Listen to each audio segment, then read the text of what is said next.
न्यूरोमैथ channel पे आप सभी का स्वागत है और आज का टॉपिक रहेगा नंबर सिस्टम। नंबर सिस्टम में बाकी पहले पढ़ाया जा चुका है और 4 टॉपिक आज हम लोग पढ़ेंगे। कंपोजिट नंबर, प्राइम नंबर, को prime number, twin prime number. तो आइए स्टार्ट करते हैं वीडियो को।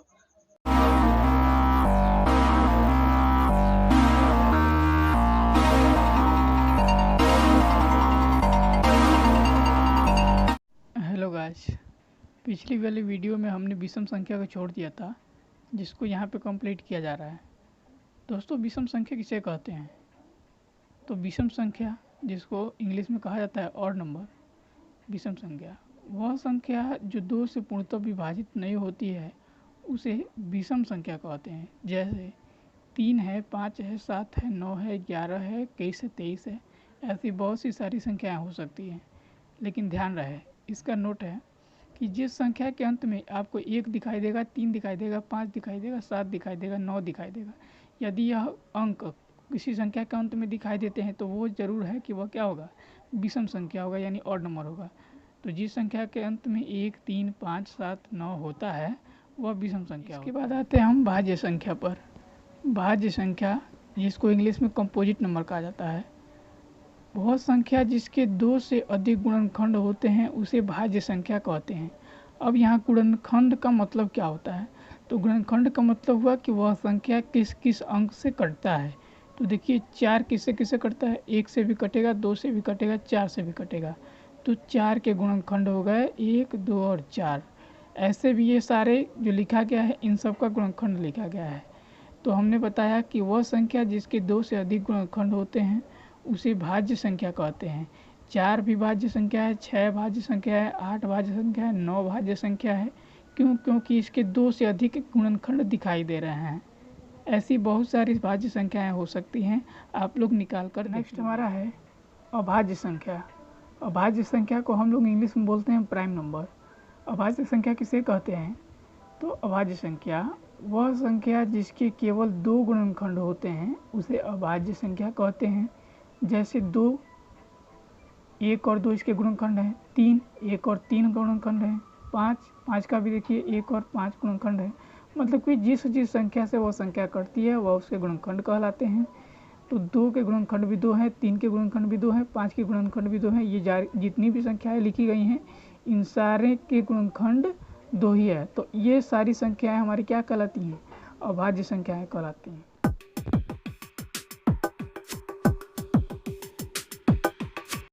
यहाँ पर हम थोड़ा कंपोजिट नंबर और प्राइम नंबर को समझने की कोशिश करेंगे। एक न तो कंपोजिट नंबर होता है, न ही प्राइम नंबर होता है, न ही भाज्य संख्या, न ही अभाज्य संख्या। हमने बताया कि भाज्य संख्या वह है जिसके 2 से अधिक गुणनखंड होते हैं। इसके तो 2 से अधिक गुणनखंड है ही नहीं। दूसरा है अभाज्य संख्या। अभाज्य संख्या का परिभाषा होता है कि वह संख्या जिसके केवल 2 गुणनखंड होते हैं उसे अभाज्य संख्या कहते हैं। तो इसके 2 गुणनखंड भी नहीं हैं, तो ये न तो भाज्य है और न ही अभाज्य है। दूसरा बात, हम इसमें ये देखिए, वह संख्या जिसके 2 गुणनखंड होते हैं उसको हम लोग बोलते हैं अभाज्य संख्या, केवल 2 गुणनखंड। ये देखिए, 2 का 3 का भी कितने गुणनखंड हैं? 2 ही गुणनखंड है। 5 का भी कितने गुणनखंड है? 2 ही गुणनखंड है। 7 का भी कितने गुणनखंड है? 2 ही गुणनखंड है। और 11 का भी देखिए 2 ही गुणनखंड है। तो ये सारी संख्याएं हमने आपको बताया कैसी संख्याएं हैं? अभाज्य संख्याएं। वे संख्याएं जिसके केवल 2 गुणनखंड होते हैं उन्हें अभाज्य संख्या कहते हैं। अब आती है बात 2 से अधिक वालों की। तो ऐसी संख्याएं जिसके 2 से अधिक गुणनखंड होते हैं, देखिए ये जो सारी संख्याएं हम लोग खींच रहे हैं इन सभी के 2 से अधिक गुणनखंड है। ये 2 से अधिक गुणनखंड है। जिनके 2 से अधिक गुणनखंड होते हैं उसको हम लोग क्या कहते हैं? भाज्य संख्या। वह 2 से अधिक बार विभाजित हो रही है, यानी भाज्य संख्या है वह। जिसकी 2 से अधिक गुणनखंड हो जाएंगे उसे भाज्य संख्या। कंपटीशन को ध्यान में रखते हुए कुछ स्मरणीय तथ्य भी हमने बनाए हैं।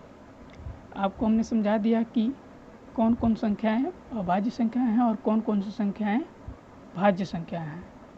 तो इसी में से हमने कुछ कंपटीशन के लिए भी सवाल बनाया, 2-3। वैसे बन तो बहुत सकते हैं, हमने 2-3 ही बनाया है। जैसे सबसे छोटी अभाज्य संख्या। अभाज्य संख्या सबसे छोटी कौन है? देखिए 2 है। 2 सबसे छोटी अभाज्य संख्या, तो हमने लिखा है 2, सबसे छोटी अभाज्य संख्या हो गई 2। उसके बाद से सबसे छोटी अभाज्य सम संख्या, सबसे छोटी अभाज्य संख्या है और ये सम भी है, तो सबसे छोटी अभाज्य सम संख्या हो जाएगा आपका 2। तीसरा क्वेश्चन है सबसे छोटी अभाज्य विषम संख्या, तो ये तो था सम संख्या, लेकिन उसके बाद में देखेंगे तो ये भी छोटा है, लेकिन उसके बाद वाला यह विषम है, तो सबसे छोटा अभाज्य विषम संख्या आपका 3 हो जाएगा।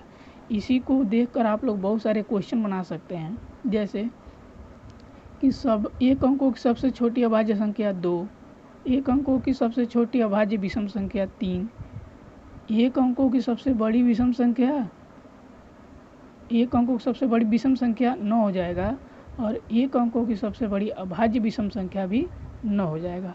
तो सबसे पहले आपको ये चीज़ लिख लेना है, 1 से लेकर 11 तक लिख लेंगे तो आपको पता चल जाएगा कि इसमें कौन कौन सा क्वेश्चन कहाँ कहाँ पूछ रहा है।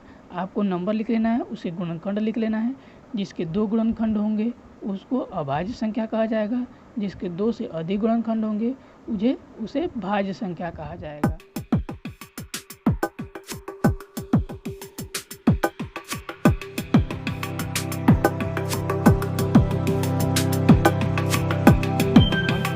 सीखेंगे हम को प्राइम नंबर, जिसको हिंदी में कहा जाता है सह अभाज्य संख्या। तो जब 2 अभाज्य संख्याओं का मौसा 1 होता है उसे सह अभाज्य संख्या कहते हैं। उम्मीद है आपको मौसा या HCF निकालना आता होगा। जैसे 5 और 9 का मौसा 1 होता है, 8 और 15 का मौसा 1 होता है, 12 और 13 का दोनों का मौसा 1 ही होता है। जैसे 5 का पहले हम लोग गुणनखंड लिखते हैं, उसमें से जो सबसे बड़ा कॉमन गुणनखंड होता है, देखिए उसी को हम क्या कहते हैं, HCF कहते हैं। HCF के बारे में आप यदि नहीं जानते हैं तो कमेंट कीजिएगा, मैं बताऊंगा ज़रूर। 8 का भी गुणनखंड लिखा, 15 का भी गुणनखंड लिखा। अब इसमें से सबसे बड़ा कॉमन गुणनखंड देख रहे हैं कि 1 ही है, इसलिए इसका HCF 1 हो गया। 12 और 13 का भी HCF 1 हो गया। तो जब 2 संख्याओं का मौसा 1 होता है तो उन्हीं संख्याओं को सह अभाज्य संख्या कहते हैं।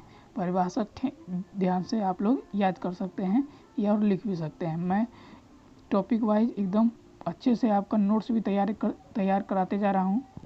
इसके बाद आता है जुड़वा अभाज्य संख्या, जिसको इंग्लिश में कहा जाता है ट्विन प्राइम नंबर।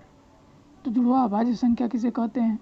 जब अभाज्य संख्याओं का वह योग जिसमें केवल 2 का अंतर हो उसे जुड़वा अभाज्य संख्या कहते हैं। ट्विन प्राइम नंबर ये बड़े बड़े कंपटीशन में भी पूछे जाते हैं, ट्विन प्राइम नंबर कौन किसे कहते हैं? तो ट्विन प्राइम नंबर उसको कहेंगे जब 2 अभाज्य संख्याओं के बीच में केवल 2 का अंतर है। जैसे 13 और 11 ये दोनों अभाज्य संख्याएं हैं और इनमें केवल 2 का अंतर है। 13 में से जब हम 11 को घटाएंगे तो कितना आंसर आएगा? 2 आंसर आएगा। इनमें भी कितना आंसर आएगा? 2 आएगा, इसलिए इनको ट्विन प्राइम कहा जाता है।